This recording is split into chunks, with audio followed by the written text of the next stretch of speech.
بسم اللہ الرحمن الرحیم. ایک نئے پروگرام کے ساتھ آپ کی خدمت میں حاضر ہیں. گیلانی صاحب 3 ٹاپکس ہیں جن کے اوپر بات کرنی ہے. ایک تو آیت اللہ خامنائی کی نماز جنازہ جو ہے کل ایران کے اندر ادا کی گئی. آج بھی وہ وہیں پہ موجود ہیں اور ان کی ڈیڈ باڈی کو کل اور پرسوں جو ہے وہ مشہد اپنا نجف اور کربلا لے کر جایا جائے گا.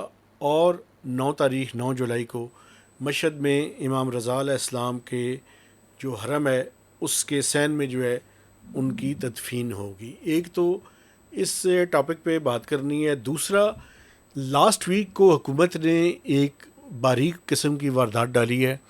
وہ واردات یہ ہے کہ جو پیٹرول اور ڈیزل کی پرائسز تھیں وہ پرائسز آپ کو بتایا انٹرنیشنل مارکیٹ میں کم ہوئی ہیں، لیکن انہوں نے پیٹرولیم لیوی کو ایڈجسٹ کیا اور وہ پرائسز کا جو بینیفٹ ہے وہ لوگوں تک پہنچان نہیں کیا. 2 باتیں.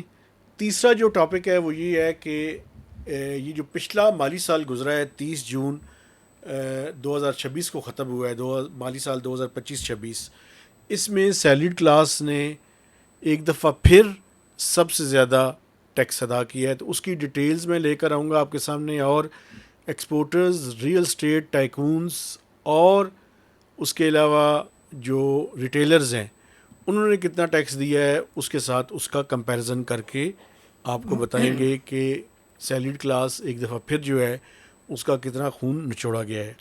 تو سب سے پہلے ایک تو آپ یہ بتائیں کہ آیت اللہ خامنائی کا جو جنازہ کل ایران میں ادا ہوا جس میں کئی لاکھ افراد نے جو ہے وہ شرکت کی، اور اب ان کی تدفین کا جو عمل ہے پورا اس ویک کے دوران جو ہے وہ جاری رہے گا. اور اس پہ ڈونلڈ ٹرمپ کی طرف سے کچھ سٹیٹمنٹس بھی آئی ہیں کہ جس میں وہ دعویٰ کر رہے تھے کہ میں وہاں پہ موجود تمام لوگوں کو نشانہ بنا سکتا تھا. اس تمام سچویشن کے بارے میں آپ اپنی رائے سے آگاہ کیجیے. بہت شکریہ جناب علی. ایک تو بڑا ظاہر ہے اہم ٹاپک تو ہے، اس کو ہمیشہ ہم ڈسکس کرتے آ رہے ہیں. یہ جو سید علی خامنائی ہیں جو آیت اللہ، ظاہر ہے جو ایرانی یا شیعہ فقہ کے لوگ ان کو آیت اللہ اور اس طریقے سے مانتے تھے، دنیا بھر میں ان کے فالوورز تھے. شرعی طور پہ بھی جو ان کی شریعت کے جو کتابیں تھیں اس کو مقلد آپ کہتے ہیں اس کو، جو بھی. میں تھوڑا سا ایکسپلین کر دوں. تقلید کرتے تھے لوگ ان کی، اور وہ تقلید جو ہے وہ مقلد تھے نا، اور یہ لوگ جو بھی ان کو فالو کرتے تھے وہ ان کی تقلید کرتے تھے. جو فالورز ہیں وہ مقلد تھے اور وہ ایک خاص سطح کی ڈگری انہوں نے حاصل کی تھی. تو اس وجہ سے وہ جو شرعی احکامات ہیں ان کے اوپر فتویٰ دے سکتے تھے. فتویٰ یا ان کی رائے کو جو مانتے تھے وہ لوگ، جی دے ور ان ملینس. جی. اور ویسے بھی وہ ایران کے سپریم لیڈر تھے، تو اس لحاظ سے یہ لاکھوں کا اجتماع تو بنتا ہی تھا. اور پوری دنیا کے اخباروں نے مہتاب صاحب اس کو رپورٹ کیا ہے کہ ملینس کے قریب لوگوں نے جناب علی اوور آل اٹینڈ کیا ہے اس فیونرل سیریمنی کو. پاکستان سے ہائی لیول ڈیلیگیشن گیا تھا اور شاید ایرانی ایمبیسڈر کے مطابق تو ہائیسٹ لیول کا ڈیلیگیشن شاید صرف پاکستان کے ملک سے گیا تھا. باقی ممالک نے اپنے نمائندے بھیجے، لیکن ظاہر ہے وہ مختلف لیول کے ذرا اور طرح کے تھے. پاکستان سے بہت زیادہ تعداد میں جرنلسٹ بھی گئے تھے. جرنلسٹ بھی گئے تھے. وہ ایک تو دیکھیں، ایک تو سینٹ اور اس کے ساتھ ایک الگ سے وہ جہاز گیا تھا جس میں چیئرمین سینٹ سے یوسف رضا گیلانی اور کچھ اور علماء اور جماعتوں کے، جماعت اسلامی کی لیاقت بلوچ بھی تھے اور لوگ بھی تھے، اس میں کچھ صحافی تھے. سیپریٹلی فیلڈ مارشل سیپریٹلی گئے، ان کے شہزادے پہلی سیپریٹلی گئے، پرائم منسٹر بھی گئے. محسن نقوی اور پرائم منسٹر تو ظاہر ہے ہائی لیول ڈیلیگیشن کے ساتھ گئے، جس میں فارن منسٹر تھے، جس میں ان کے انفارمیشن منسٹر تھے. پھر وہاں سے وہ آگے ٹرکی چلے گئے. خیر بات یہ نہیں تھی، دیکھیں ملینز کا اجتماع ہونا ہی تھا. ایک تو یہ بڑی دیر سے پینڈنگ تھی، ایران صورتحال کے حوالے سے انتظار کر رہا تھا کہ ایک مناسب اور موافق صورتحال ہو جس میں ہم ان کی بریل کر سکیں، اور اس میں یہ جنگ ظاہر ہے ختم ہوتی، کیونکہ جنگ کے میں ہوتا تو سیکیورٹی کے حوالے سے بہت سارے خدشات تھے. اور یہ خدشات وہی تھے جن کی انڈیکیشن آپ نے خود ابھی پریزیڈنٹ ٹرمپ کا بیان کر کے کر دی کہ میں چاہوں تو میں ابھی یہ بھی کر سکتا تھا، وہاں پہ سب جمع تھے، میں یہ کر سکتا تھا، ان کے بیانات. اس کے کیا ساتھ کیوں نہیں ساتھ پھر اس نے؟ اس کے ساتھ ساتھ ابھی آپ کو پتہ ہے آج ہی اسرائیل کے ایک منسٹر کا بھی بیان آیا ہے جس میں انہوں نے انڈیکیٹ کیا ہے کہ جناب ہم چاہیں تو ہم ان کو ختم کر سکتے ہیں، ابھی بھی یہ جو ساری نیگوشیٹنگ ٹیم اور اس طرح کا ہے. اور اس سے پہلے انہی دنوں کے دوران آپ یہ ایک اہم بات یاد رکھیں پھر ہم آتے ہیں خامنہ ای صاحب کی طرف. ایک اور خبر بھی آئی نیو یارک ٹائمز میں جس میں تھا کہ اسرائیل نے یہ بھی پلان کیا انہی دنوں میں ہی جب یہ ٹاکس ہو رہی تھیں کہ ہم یہ جو نیگوشیٹرز ہیں چیف نیگوشیٹرز ہیں ایران کے ان کے اسپیکر اور ان کے جو فارن منسٹر ان کو ٹارگٹ کیا جائے. اور آج بھی اسرائیل یہ کہہ رہا ہے. تو خدشات تو دیکھیں ہیں, انہی خدشات کے حوالے سے اس چیز کو ڈیلے کیا گیا تھا تاکہ امن ہو اور یہ ساری تدفین جو ہے وہ ہو. چونکہ یہ پوری جو شیعہ مسلمس ہیں پوری دنیا میں ان کے لیے بہت بڑے لیڈر تھے. عراق میں آپ کو پتہ جس طرح آپ نے کہا نجف میں اور کربلا میں ان کی جو وہ باڈی کہہ لیں یا ان کا نماز جنازہ کو کافن کو تابوت کو لے جایا جائے گا, پھر وہاں سے مشہد میں دفن کیا جائے گا. ایک اہم بات اس میں عرض کر لوں صرف جو بہت امپورٹنٹ ہے کہ جتنی بھی ڈیڈ باڈیز یا شہادتیں کہہ لیں یہ ساری ہوئی ہیں خامنہ ای صاحب کی اور ان کی فیملی کی, تو 99% یہ سمبولک بریلز ہیں, علامتی بریلز اس لیے ہیں کہ یہ جو مجھے باخبر ذرائع سے معلوم ہے چیز کہہ لیں کہ جو بم بلاسٹ کیا گیا تھا یا جو میزائل پھینکے گئے تھے اس بلڈنگ پہ وہاں پہ کوئی ایسی صورت نہیں تھی کہ ان کے جسم کے حصوں کا کچھ چیز ایسی بچ جائے جن کو ہم ریمین کہہ لیں کہ بریل کیا جائے. تو 99% یہ سمبولک بریل ہے جو کہ مشہد میں امام رضا کے روضے میں ہوگا علی خامنہ ای صاحب کا. اور یہ جو ایک اور چیز آپ کو یہ بریکنگ نیوز ہوں جو پاکستان میں بھی آپ نے دیکھا ہوگا کہ بہت زیادہ شیئر کی گئی تھی جب 26 فروری کے بعد ایران پہ حملہ ہوا تھا تو ان کی ایک تصویر شیئر کی گئی تھی خامنہ ای صاحب کی بلڈنگ کے دوران وہ گرے ہوئے ہیں اور ہاتھ ہے ان کا. وہ بھی آپ کو بتاؤں کہ وہ فیک پکچر تھی ساری, یا اے آئی جنریٹڈ تھی یا فیک تھی یا خود سے کسی نے ایڈٹ کر کے بنائی تھی, کیونکہ یہ واضح طور پہ ایرانین اتھارٹیز اس چیز کو سمجھتی ہیں اور مانتی ہیں کہ ان کے اور ان کی فیملی کے جس بلڈنگ میں ان کی شہادت ہوئی تھی ان کے کوئی ریمینز اس طرح سے بچے نہیں تھے. تو یہ ہر لحاظ سے ایک سمبولک بریل ہے. بہرحال ایک بات میں بھی آپ کو بتا دوں اور یہ بھی انفارمیشن کی بنیاد پہ آپ کو بتا رہا ہوں کہ ان کی جو چہرہ تھا اس کی تصاویر جو ہے وہ موجود تھیں. یہ البتہ میں آپ کو بتا سکتا ہوں اور آپ بھی اپنے ذرائع سے کنفرم کر لیجئے گا کہ ان کے جو بازو ہیں وہ جدا ہو گئے تھے ان کی باڈی سے, یہ بات ٹھیک ہے آپ کی, لیکن ان کے باقی جسم کے جو آیت اللہ سید علی حسینی خامنائی کی میں صرف بات کر رہا ہوں, ان کی فیملی کے میں باقی لوگوں کی بات نہیں کر رہا, وہ یہاں سے لے کر چہرے تک جو ہے وہ ان کا یعنی آئیڈینٹیفائی کیا جا سکتا تھا. باقی باڈی کے حصوں کو آپ چلیے یہ آپ نے اپنی انفارمیشن کے بیس پہ کیا, لیکن I stand by my own information ٹھیک ہے جس میں یہ ہے کہ کوئی ایسی صورتحال نہیں جو آپ بیان کر رہے ہیں, یہ صرف سمبولک بریل ہے, کوئی ریمینز ان کے باقی نہیں بچے تھے. چلیں خیر اینی ویز اس سے ملتی جلتی ایک بات جلدی سے کر لیں کیونکہ یہ ٹاپک آپ نے لمبا کر دیا. اب ٹاکس ہونا شروع ہو گئیں, قطر میں ٹاکس ہوئیں, سوئٹزرلینڈ میں شروع ہوئیں.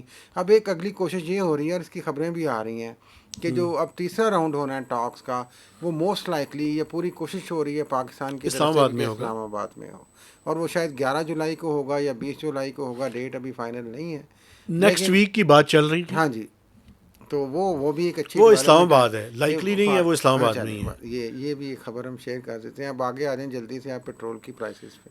یہ پیٹرول کی پرائسز تو عجیب سا کام کیا ہے حکومت نے. وہ جو پرائسز تھیں وہ ایکسپیکٹ یہ کیا جا رہا تھا کہ شاید ان میں کمی ہوگی, جی لیکن وہ تو انہوں کمی نے کی پاس تو آنے ہے نا نہیں یار, انہیں ₹1.97 نہیں, کیسے آپ کہہ رہے ہیں؟ وہ جو اناؤنس ہوا ہے وہ تو ₹1.97 کمی نہیں کی گئی پیٹرول کی قیمتوں میں. نہیں, آپ نہیں سمجھتے کہ زیادہ کمی بنتی تھی؟ نہیں کمی تو انہوں نے کی نا, چاہے وہ 10 پیسے بھی کر دیتے یار, وہ تو کمی تھی نا ان کے لیے. تو نہیں, زیادہ کمی دیکھیں ہونی چاہیے تھی نا. وہ بات آپ کے ٹھیک ہے. اصولی طور پہ جو ایکسپرٹس ہیں, جو اکانومسٹ ہیں, جو ان چیزوں کی نو ہو رکھتے ہیں, اور پاکستان کے عوام بالخصوص مہتاب صاحب میری طرف متوجہ ہوئی ہے, جی میں سر کچھ چیز نکال رہا وہ یہی سمجھتے ہیں کہ جو پیٹرول کی پرائسز ہے موجودہ, اب آپ کو پتہ ہے یہ تقریباً 70 سے بھی نیچے کئی جگہ پہ جا چکی ہے. جی میں یہی بات کر رہا ہوں. یہ کم از کم ابھی جو پیٹرول کی قیمت ہے اس میں 50 سے 75 روپے کا صحیح ڈفرینس اگر کمی بنتی ہے جو پاکستان کے عوام کا حق ہے لیکن ٹیکس کے نام پہ، پیٹرولیم لیوی کے نام پہ اور دیگر ٹیکسوں کے، اب تو وہ انوائرمنٹ کا بھی، وہ کلائمیٹ کا بھی ٹیکس ڈال دیا 5 روپے ہے نا لیوی. ہاں جی، وہ بھی ڈال ڈول کے آپ یہ 50 سے 75 روپے کا جو عوام کا حق ہے اس کو آپ اسے محروم کر کے یہ عوام کی جیب سے ڈاکہ حکومت اپنی جیب پہ ڈال رہی ہے. یہ ویسے زیادتی ہے سر. یہ لوگ کہہ رہے ہیں بہرحال، پبلکلی بھی اور ایکسپرٹس بھی کہہ رہے ہیں کہ یہ حکومت جو ہے یہ آپ دیکھیں کس طریقے سے عوام کو ہتھیا رہی ہے، کتنی عوام دشمن لوگ سمجھتے ہیں یہ حکومت ہے کہ 50 سے 75 روپے کا جو ڈفرینس پیٹرول کا بنتا ہے وہ بھی آپ ان سے چھین رہے ہیں، اس لیے کہ شاید لوگ نکلے نہیں سڑکوں پہ، ایک تو اور جنگ کے نام پہ آپ ان سے اس طریقے سے پیسے ہتھیا رہے ہیں. ایک بات میں ذرا تھوڑی سی اس میں انفارمیشن شیئر کرنا چاہتا ہوں. دیکھیں یہ جو مالی سال گزرا ہے اس میں ابھی تک فگر سامنے نہیں آئے، لیکن حکومت نے کوئی 1560 ارب روپے کلیکٹ کیے ہیں. ایگزیکٹ فگرز چند دنوں بعد 20-25 تاریخ تک آ جائیں گے. پیٹرولیم لیوی کے نام پہ. Petroleum levy. اگلا جو مالی سال ہے، یہ جو مالی سال شروع ہوا ہے 1 جولائی سے، اس کے دوران 50 ارب روپے تو وہ کاربن لیوی جو کلائمیٹ لیوی ہے اس کے نام پہ 5 روپے جو ہے 50 ارب روپے اس کے ہیں. اور یہ جو پیٹرولیم لیوی ہے ان دونوں کے ملا کر 1727 ارب روپے حکومت نے جمع کر رہے ہیں عوام کی جیبوں سے. اور ابھی اب اگر آپ دیکھیں تو انہوں نے ابھی جو لیوی بڑھائی ہے یہ آن ایوریج جو ہے وہ پیٹرول پہ اور ڈیزل پہ 160 روپیہ یہ لے رہے ہیں. 118 روپے تو وہ اس کی لے رہے ہیں نا، صرف پیٹرول پہ ہی لے رہے ہیں میرا خیال ہے. دونوں کا ملا کے نا اگر آن ایوریج کریں تو وہ 160 روپے بنتی ہے. تو بنیادی یہ ہے کہ عوام کی جیبوں سے 100 روپیہ بھی نہیں بنتی شاید آپ کے جو صورتحال. بنیادی طور پر یہ اس کو پاس آن نہیں کر رہے، جس کی وجہ سے میں سمجھتا ہوں کہ یہ ایک تو انفلیشن کے اوپر بھی اس کا اثرات آئیں گے، لیکن اس کے ساتھ ساتھ جو ہے وہ پاکستان کے لوگوں کے اوپر بھی اس کے اثرات آئیں گے. اثرات کیا آئیں گے؟ لوگ نفرت کر رہے ہیں شدید اس حکومت سے، میں آپ کو بتا رہا ہوں، صرف انہی وجوہات کی بنا پہ. کیونکہ جب آپ ان کو ان کا حق ہی نہیں دے رہے جو ان کا جائز حق بھی بنتا ہے، آپ ڈاکہ ماری جا رہے ہیں ان کی جیبوں میں پیٹرول کے نام پہ یار، اور کوئی پوچھنے والا نہیں. بے حیائی سے، بے شرمی سے حکومت جو ہے اس چیز کو ڈیفینڈ کرتی ہے کہ جناب علی بڑا ہم نے ریلیف دے دیا. میرا خیال ہے کہ میں تو وہ فیلڈ مارشل صاحب کو بھی سلوٹ مار مار کے تھک گئے ہوں. آپس کی بات ہے یار کہ وہ کوئی نگاہیں گرم کر دیں اس حکومت پہ، مہربانی کرتے ہیں کوئی یار کوئی صحیح طریقے سے ریلیف دلوا سکتے ہیں، یا ان کی بھی کوئی دلچسپی نہیں. بار بار ہم کہتے ہیں عوام میں پی آئی اے کے جو یا جیٹ کے فیول کی تو آپ کو پتہ ہے پرائس سستی ہو گئی ہے، تو وہ ان کے لیے تو زیادہ پرائرٹی شاید وہی ہے، کیونکہ جہاز ہی اڑتے ہیں ان کے زیادہ سے زیادہ آج کل، اور پرائم منسٹر کے بھی جہاز اڑتے ہیں اور باقی لوگ بھی اس طرح جا رہے ہیں. عوام کے لیے کوئی ریلیف ہمیں نظر نہیں آ رہا اس لحاظ سے. دیکھیں اس کے اثرات جو ہے وہ پاکستان کی اکانومی پہ بھی ہوں گے اور غریبوں پر بھی ہوں گے. غریبوں پہ بھی ہوں گے اور نفرت بھی بڑھے گی. اور ایک اہم بات میں اور بھی کر دوں جاتے جاتے اس موضوع پہ، ایل پی جی کی قیمت یا ایل این جی کی قیمت آپ نے کم کی، لیکن گیس کے سلنڈر تو آپ کسی جو مقرر کردہ قیمت ہے اس پہ کسی کو آپ دلوا نہیں سکے. پورے اسلام آباد میں، پورے پنجاب میں، پورے باقی صوبوں میں آپ چلے جائیں یار. تو یہ جو چور بازاری ہو رہی ہے اس کو روکنے کے لیے کیا گورننس نے کیا ہے ابھی تک یار؟ یہ منسٹری آف پیٹرولیم اس کا جواب دے گی. نہیں، پیٹرولیم بھی دے گی، اوگرا بھی دے گی جو ریٹ میں اوائنٹ کرتی ہے یار. بالکل جناب علی کیوں کیا ہو گیا یہ؟ اور یہ ڈسٹرکٹ ایڈمنسٹریشنز بھی دیں گی، پنجاب حکومت بھی دے. پنجاب میں آپ کو پتہ ہے 600 روپے کلو یہ گیس پچھلے دنوں ابھی جو قیمت کم ہوئی ہے اس کے بعد نہیں مجھے پتا، 600 روپے کلو جب 300 ریٹ تھا. ایک بات اور اب تو بھی ہے، 300 سے کم کیا ہے. اسلام آباد میں 500 مل رہی ہے. نیشنل پرائس مانیٹرنگ کمیٹی ہے منسٹر فار پلاننگ کے انڈر، ان کو بھی اس کا جواب دینا چاہیے. اچھا سر، اس سے اگلے ٹاپک پہ آ جائیں اور وہ ہے سیلریڈ کلاس کا ٹاپک. سیلریڈ کلاس نے پچھلے مالی سال کے دوران جو 30 جون کو ختم ہوا ہے 633 ارب روپے جمع کروایا سر، اللہ اکبر، جو کہ پچھلے سال کے مقابلے میں زیادہ ہے. حالانکہ پچھلے سال کچھ ٹویکنگ کر کے جو شروع کے سلیبز ہیں ان میں کمی کی گئی تھی. اچھا، اب جو بات میں آپ کے سامنے رکھنا چاہتا ہوں، ایکسپورٹرز نے سر جو ڈالرز میں پیسے کماتے ہیں، ویسے ایکسپورٹ تھوڑی سی گری ہیں، اسی وجہ سے انہوں نے 174 ارب روپیہ جمع کروایا ہے پورے سال کے دوران. اور ان کا ٹیکس بھی 1% ٹیکس تھا ان کی انکم کے اوپر، اور ایک خاص حد سے اوپر 1% اور ہو جاتا تھا، یعنی 2%. 174 ارب روپیہ انہوں نے جمع کروایا. جو ریئل اسٹیٹ ہے جس میں 236C اور K یعنی سیلر اور پرچیزر، انہوں نے بھی جو ٹیکس جمع کروایا ہے وہ کم ہے. یعنی میں آپ کو بتاتا ہوں کہ اپروکسیمیٹلی 236C کے تحت 70 بلین جمع کروایا انہوں نے، 70 ارب 70 ارب، اور 62 بلین جو ہے وہ جو پرچیزر ہے اس کے اوپر جو ہے وہ انہوں نے جمع کروایا. اچھا، جو امپورٹنٹ بات ہے، ریٹیلرز جو کہ اس ملک میں تقریباً کوئی 70 لاکھ کے لگ بھگ ہیں، 50 سے 70 لاکھ کہا جاتا ہے، انہوں نے صرف 70 ارب روپیہ جمع کروایا ہے. ود ہولڈنگ ٹیکسز کی 2 کلازز ہیں، 236G اور H، اس میں صرف 70 ارب روپیہ انہوں نے جمع کروایا ہے. اور اب حکومت نے ان کے لیے ایک اسکیم لے کر آ رہی ہے. 25,000 سے ارب دے لینا اب یار. سن لیں، وہ اسکیم جو ہے وہ کہتی ہے کہ آپ 25,000 روپیہ جمع کروائیں گے، اور حکومت کا ٹارگٹ یہ ہے کہ اگلے سال کے دوران ان سے صرف 50 ارب روپیہ ٹیکس کلیکٹ کرنا ہے. اچھا، یعنی کہ جو پہلے سے دیا اس سے بھی کم کرنا ہے یار. کرنا ہے. لیکن ان کو نیٹ میں لے آنا ہے. 70 لاکھ کو ویسے 25,000 سے ارب دیں تو کتنی اماؤنٹ بن جاتی ہے؟ یہ تو کافی پیسے بن کہاں، جاتے تو ہیں. وہ پورے 70 لاکھ پورے سے تو نہیں لیں گے نا. نہیں. وہ کہیں گے کہ یار چلو جتنے انہوں نے دے دیا، اب سسٹم آ رہا ہے IMF کو، یہ دکھا دیں گے اپنی پرفارمنس، چلو یار اس دفعہ 20 نے دیا ہے، اگلی دفعہ 40 دے دیں گے.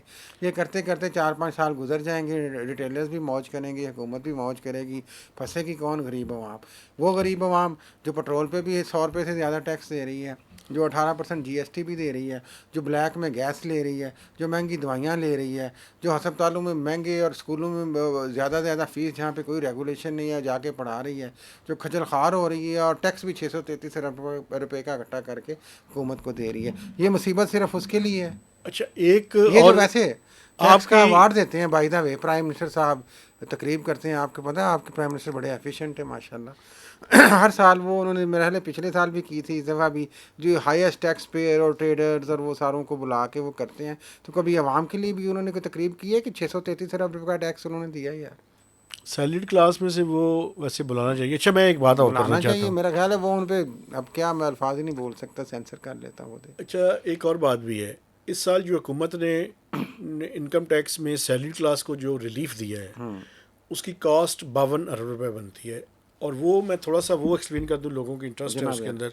جو مڈل انکم ارنرز ہیں نا جی، ان کے سلیبز میں کمی کی گئی ہے تقریباً 3 سے 5%. صحیح. یعنی جس بندے کی تنخواہ 2 سے 3 لاکھ روپے کے درمیان ہے پر منتھ، اس کا ٹیکس برڈن جو ہے وہ کم ہوگا. کم ہوگا. لیکن اس میں 2 باتیں اور بھی کی گئی ہیں. پہلے اس میں صرف 6 سلیبس تھے سیلریڈ کلاس کے، اس میں 2 کا اضافہ کیا گیا ہے، تو اب 8 سلیبز ہو گئے ہیں. ٹھیک ہے. اور میکسیمم جو ٹیکس ریٹ ہے وہ 35% پہ برقرار رکھا گیا ہے. ٹھیک ہے. لیکن ہمارے سلیبس کے لیے بھی تھوڑی سی اس میں لیکن کمی دیکھیں کی میرے گئی. خیال ہے یہ دونوں باتیں آپ نے بڑی اچھی بیان کی. لیکن جو سب سے اہم بات ہے میرے خیال ہے ناظرین کو بھی یہ بات سمجھ جائے گی کہ 633 ارب روپے اس دفعہ دیے، کم و بیش تھوڑے سے شاید کم دیے کہہ رہے ہیں آپ پچھلے سال انہوں نے. نہیں، پچھلے سال کوئی 575 ارب روپے جمع کروائے تھے. 550. ٹھیک ہے. 75. اب 633 میں اگر یہ آپ کہہ رہے ہیں 52 ارب کا انہوں نے ڈفرینس ڈالا ہے، تو چلیں 52 بھی نکال دیں تو کم و بیش جتنے پچھلے سال، اور پچھلے سال بھی یہ ہائیسٹ ٹیکس پیڈ کیٹیگری تھی جی. جنہوں نے ہائیسٹ ٹیکس پے کیا. تو 50 کم بھی کر لیں تو وہ پچھلے سال جیسے ہائیسٹ ٹیکس پیئنگ کیٹیگری میں ہی رہتے ہیں. بالکل. لیکن میں آپ کو بتاؤں، نچوڑا ہونا ہی جائے گا. میں سمجھتا ہوں اپیرنٹلی آپ نے یہ ریلیف جو بھی مالی دے سال دیا. ہے نا، اس کے دوران مجموعی طور پہ جو سیلریڈ کلاس کا ٹیکس ہے وہ بڑھے گا، کم نہیں ہوگا. کم نہیں ہوگا. وہ اب جب اگلے سال اعداد و شمار آئیں گے تو مقصد یہ ہے کہ اعداد و شمار کا ہیر پھیر ہے. اپیرنٹلی آپ نے پبلک کو تھوڑا سا ریلیف بھی دے دیا سیلریڈ کلاس کو، لیکن اس کے باوجود وہ سب سے زیادہ ٹیکس دے رہے ہیں ہر سال. ایک اور بات بھی اور سنیں نا سر. باقیوں کے لیے کوئی ایکشن کیا لیا جاتا ہے مجھے یہ باقیوں کے لیے بتائے جو نہیں ٹیکس کہ پے کرتے؟ سیلریڈ کلاس کا میں کمال نہیں سمجھتا، چونکہ ہماری بھی گراس کے اوپر ٹیکس کٹ کے ملتی ہے. ملتی ہے ظاہر ہے. لیکن مجھے بتائیں کہ شکنجے میں آئے ہیں نا ہم. ایکسپورٹرز ڈالرز میں پیسے کماتے ہیں، ریٹیلرز ملینز آف روپیز کا ان کا ٹرن اوور ہے. آپ کے ریئل اسٹیٹ کے ٹائکونس اربوں روپے کی ٹرانزیکشنز کرتے ہیں، ان کا ٹیکس دیکھیں اور سیلریڈ کلاس کا دیکھیں. ان تینوں چاروں شعبوں کا اگر جمع کیا جائے نا، تو سٹینڈ الون ہے سیلریڈ کلاس نے ان سے بھی زیادہ ٹیکس جمع کروایا ہے. بالکل ایسی بات ہے. اور یہ میرا خیال ہے کہ انتہائی شرمناک بات ہے اس پورے سسٹم کے لیے، جو اس کی بیڈ گورننس کو شو کرتا ہے، جو اس کے ٹیکس کلیکشن کے سسٹم کے فیلئر کو ظاہر کرتا ہے. مہتاب صاحب فرینکلی اسپیکنگ، وہ اس لیے کہ جس طرح آپ نے فرمایا کہ آپ کو تو گراس پہ کٹ کے مل جاتا ہے.